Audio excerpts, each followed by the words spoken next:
So it's no secret that childhood obesity rates are on the rise. And so, in order to combat this growing problem, the American Academy of Pediatrics has just released a new set of guidelines. And now, for most of us, when we think about getting kids to lose weight or encouraging them to just lead a healthier lifestyle, our minds probably go to things like eating healthier or exercise. But apparently, the AAP decided to go a completely different route, as CBS News reports. Quote, children struggling with obesity should be evaluated and treated early and aggressively, including with medications for kids as young as 12 and surgery for those as young as 13, according to new guidelines released Monday. If you had any doubt that the current medical system is not about trying to get us healthy, but instead just making money off of all of us and making us all dependent on more drugs and more surgery, then look no further than these guidelines. If these doctors were actually concerned about getting kids to lead healthier lifestyles, then we would be talking more about things like exercise and eating healthy. But unfortunately,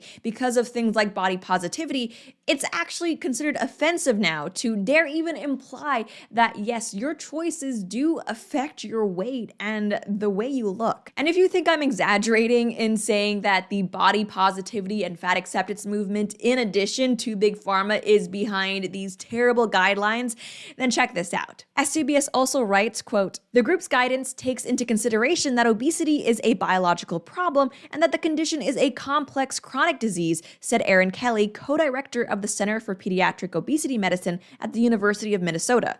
Obesity is not a lifestyle problem. It's not a lifestyle disease, he said. It predominantly emerges from biological factors. Are you kidding me? Are we so far past the point of personal responsibility that now we can't even say with confidence that, yes, if you exercised more and ate better, 9 times out of 10, you would lose weight? And here's the thing, obviously, I don't know everyone's medical history out there, and certain genetic preconditions do exist where you might be a little more predisposed to being heavier. But here's the thing, as time has gone on in America, the obesity rate has gone up. The obesity rate in America is so much higher than other parts of the world. If this were purely just about genetics, we wouldn't see numbers of overweight kids exploding like they are now. Genetics are not changing that quickly in this country. Instead, what we see here, what we can attribute these terrible guidelines to, is an unholy union of Big Pharma trying to make more money off of people, and instead of investing in their actual health, they're trying to turn people into lifelong customers.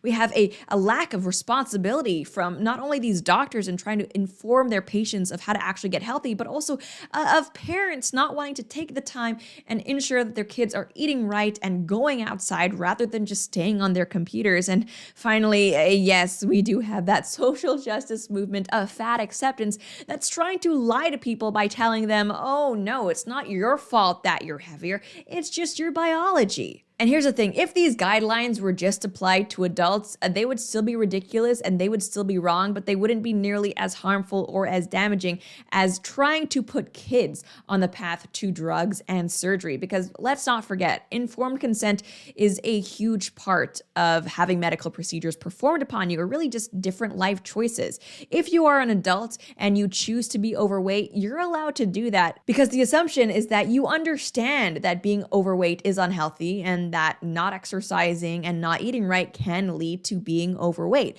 And if you choose to get surgery or go on medications in order to combat a heavier weight, it's also implied that you understand that these procedures come with risks. But guess what? If you're a kid, if you're 12, 13, or 14 years old, you can't consent to any of this. You can't understand the lifelong implications of being overweight. You can't fully understand the nutritional values or lack thereof in the food that you're eating. And you definitely can't understand the risks that come with doing something like going on a weight loss drug or getting weight loss surgery. Not only is this just a hugely disappointing move for doctors, but it's a huge blow to the state of children in the country. And it just seems like no matter what the story is, whether it's relating to the education system or things to do with social issues like gender and sex ed or now medicine, it seems like we're just failing kids at every corner. And as the adults in this situation, we need to step up and do better. It doesn't matter who we offend, kids' lives and their well-being is at stake here.